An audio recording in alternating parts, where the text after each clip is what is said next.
이 사람이 과연 백년해를 할 수 있나 없나, 둘 사이에 만약에 결혼했을 경우에 어떠한 살이 작용하거나 충이 작용을 해서 자식에게 문제가 있던지 금전에게 문제가 있던지 이런 부분이 아닌 이상에는. 선생님 안녕하세요. 네, 안녕하세요. 반갑습니다. 네, 반갑습니다. 네, 이렇게 또 찾아왔는데요. 네. 이번에 제가 가지고 온 컨텐츠는요. 네. 저희 점점TV에서 야심차게 준비한 프로젝트입니다. 점점 라디오라고. 네. 실제로 사연을 받아서 선생님께 이런 사연을 갖고 있는 사람들은 어떻게 풀어야 되는지 한번 여쭤보고 질문을 받고 오고 가는 시간이 있을 거예요. 네. 일단 사연 제목은 무능함의 끝판왕 빠가사리 남친입니다. 네. 네. 자, 읽어드릴게요. 네. 안녕하세요. 저는 33살 아기를 키우고 있는 꽃다운 나이 20대 여성입니다. 20대. 네. 네. 우선 저희 남친은요 4녀 1남의 네. 막내로 태어나 누나들 밑에서 곱디곱게 왕처럼 자라왔고, 네. 저기 머나먼 해남 땅끝 마을 지방 쪽에 토박이로 30년을 넘게 살다가 일 때문에 서울로 넘어온 지 1년 정도 되었어요. 네. 우연히 모임에 같이 놀다가 친한 오빠의 회사 동료분들도 같이 자리를 하게 되었는데 그 자리에서 만나게 된 회사 동료가 바로 지금의 제 남자친구입니다. 겉으로 보나 안으로 보나 누가 봐도 세상 둘도 없는 착한 남자인데 한 가지 흠이 있다면 너무 멍청하다는 거예요. 세상에 이런 빠가사리가 존재하기도 하는구나 싶을 정도로 너무 심각하게 아무것도 몰라요. 본인은 항상 누나들이 다 알아서 데려가 줬어서 검색 같은 건 해본 적 없다고 말을 해요. 그리고 내비게이션도 볼 줄 몰라 금방 50km 밖으로 벗어나 본 적이 없어요. 그 흔한 강원도 속초, 강릉 여행, 일단 경기도 밖은 상상도 못해요. 양평, 가평 이렇게 꼬불꼬불거리고 어려운 길은 내비를 못 봐서 차로는 가지도 못해요. 휴게소 표지판도 볼 줄 모르고 유턴인지 일방통행인지 맨날 헷갈려 합니다. 면허는 어떻게 땄는지 아직도 의문이에요. 정말 21세기 사람이 맞나 싶을 정도로 시대에 뒤떨어져 있는 것 같아요. 그리고 누나들한테 항상 얻어먹고 사달라고만 해와서 그런지 그걸 저한테도 응용시킵니다. 심심하면 이거 사달라 저거 사달라 애교도 부리고 건망증도 심해서 카드를 심심하면 두고 왔다며 밥 좀 사달라고 합니다. 정말 까먹은 건지 일부러 두고 오는 건지 이렇게 1년 반을 넘게 만나온 상태고 남자 쪽에선 자연스럽게 홀예 결혼 얘기가 오가는 상황인데 이런 모자란 부분만 빼면 정말 한결같이 잘해주고 한없이 다정한 남자입니다. 자기 관리도 잘하는 편이라 술, 담배 일절 안 하고 친구들과의 술자리도 가급적 안 하려고 하고 여태까지 걱정 한 번 안 끼쳐준 사람이에요. 그래서 쉽게 놓고 싶진 않아요. 연상만의 듬직함과 지적인 매력을 본받아 서로 부족한 부분을 채워주길 기대하며 이 사람을 만났는데 채워주기는커녕 기존에 있는 제 상식까지 어쩔 땐 혼돈이 오고 있습니다. 이게 맞나 싶은 거죠. 정말 제가 이렇게 지식이 부족한 사람을 만나본 적이 없어서 사리분별을 못하고 있는데 헷갈려 죽겠습니다. 선생님께서 조언을 좀 부탁드려요 라고 사연이 왔어요.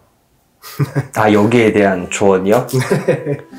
그럼 이제 결혼을 할지 말지에 대한 결혼일까? 물론 그런 것도 있고 이 사람을 어떻게 만났는데 인연법에 의해서 앞으로 계속 만나야 하는지 이런 조언들이죠. 그런데 이제 대부분 결혼을 앞둔 경우에 궁합을 보러 많이 오시죠? 제가 예전에 유튜브에서 궁합에 대해서도 잠깐 얘기를 드린 적이 있는데요.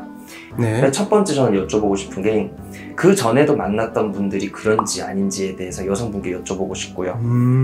저는 근데 그렇게 생각을 해요. 사람이 사람을 만나는 거는 궁합도 좋고 신점도 좋고 점으로서 통해서 볼 수 있는데 그것보단 결국은 내가 사랑하냐 사랑하지 않냐에 대한 문제인 것 같아요. 가장 중요한 거죠. 네. 그래서 저는 사실은 결혼은 내가 사랑하는 사람하고 하는 게 최고라고 생각을 해요. 네네. 근데 이제 저희가 점을 봤었을 때 이 사람이 과연 백년해를 할 수 있나 없나, 둘 사이에 만약에 결혼했을 경우에 어떠한 살이 작용하거나 충이 작용을 해서 자식에게 문제가 있던지 금전에게 문제가 있던지 이런 부분이 아닌 이상에는 결혼은 저는 내가 행복하게 좋아하는 사람과 하는 게 맞다라고 생각을 해요. 네네. 이제 궁합이 안 맞아서 이제 손님들이 오셨을 때 궁합이 안 맞는데 어떻게 해야 될까요? 다른 곳에 점을 봤는데 결혼하지 말래요. 근데 저는 대한민국 사람들 중에 궁합 맞아서 결혼하는 경우 거의 못 본 것 같아요. 맞아요. 오히려 서로 다른 사람들이 세월간을 살아가면서 맞춰 살아가는 과정이 중요한 거지, 이거를 뭐 궁합이 맞고 안 맞고의 그 결론에 의해서 같이 살고 안 살고는 아니라고 생각하거든요. 그리고 또 두 번째, 여성분들 같은 경우에 이렇게 남자 역할을 하는 경우가 있어요, 집안에. 지금 대충 들어봤을 땐 뭐 남성분보다 여성분이 더 회사도 다니니까 일도 하시겠죠? 금전적인 것도 금전도 벌고 있을 거고. 그래서 집안의 가장 역할을 하고 맏며느리 역할을 하시는 사주인 분들이 있어요, 따로. 네. 그래서 제가 들었을 때는 이런 경우인 것 같은데, 이런 경우에는 사실 기주 여자분의 운세로 많이 집안이 좌지우지돼요. 그래서 집을 사거나 팔거나 혹은 승진을 하거나 이런 게 남성분보다는 여성분의 운으로다가 집안 기운 자체가 많이 작용을 하는 거거든요.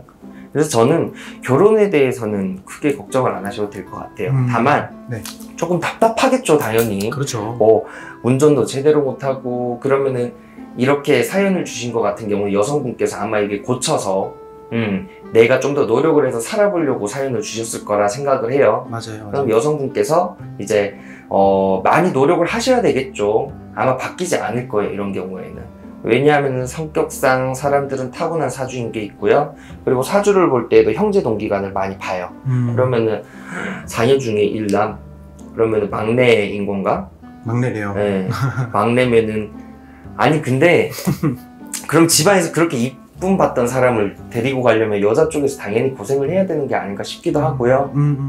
조금 참고 전 잘 사셨으면 좋겠어요. 네, 이런 경우는 있어요. 사람마다 결혼 시기가 있거든요. 네. 그래서 대부분의 내 사주에 몇 살부터 몇 살, 철학에서 얘기하는 결혼 운이 들어온다, 신점에서 결혼 운이 들어온다는 건요, 그 시기에 가장 나에게 적합하고 내 마음을 잘 알아주고 지금까지와는 다르게 나에게 너무 괜찮은 사람이 붙는 시기거든요. 그래서 만약에 결혼 생각이 있으시다면 이 결혼 시기를 잘 보고 결혼을 하셨으면 좋겠어요. 그렇죠. 그래야 네. 더 앞으로 더 잘 살 수 있으니까. 네. 자, 선생님, 오늘 점점 라디오 무능함의 끝판왕 빠가사리 남친에 대해서 네. 잘 풀어주셨어요. 맛깔나게 글을 잘 쓰시는 것 같은데. 네. 자, 한번 와서 상담을 받아보고 앞으로의 미래에 대해서도 점차 좋은 방향으로 이끌어갔으면 좋겠습니다. 네. 네, 선생님 오늘 컨텐츠 너무 감사드리고요. 네. 다음에도 더 재밌는 사연을 가지고 제가 선생님을 찾아뵙도록 하겠습니다. 네, 감사합니다.